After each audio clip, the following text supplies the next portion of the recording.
ចាជំរាបសួរអ្នកទាំងអស់គ្នាថ្ងៃនេះមកមីមកធ្វើសម្លមួយប្រភេទដែលមានឈ្មោះថា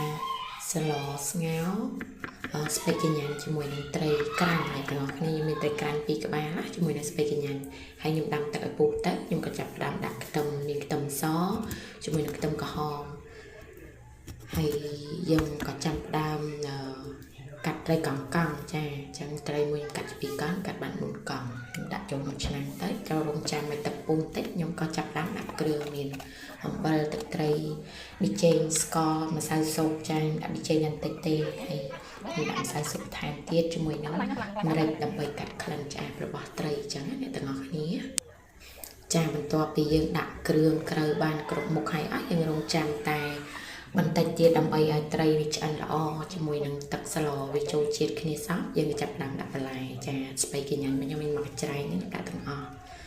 ចាខប់ចែកទេសដាក់ថាកពុកអស់ពី3សន្លឹកទៅចាតបពីដាក់បន្លែអស់យើងកូរក្បៀណាហើយរងចាំឲ្យវាពុះបន្តទៀតទៅ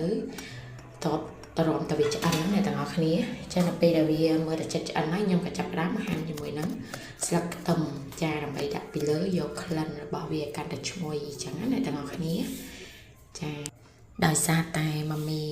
ជឿកផងក្អកផ្ដាសាយនិយាយទៅអត់បានភ្លក់ទេបានតែមកស្រង់ក្លិនទេអ្នកទាំងអស់គ្នាជាស្រ័យការបញ្ចូលសលេងក៏អត់សូវព្រោះដែរអរគុណជំរាបលា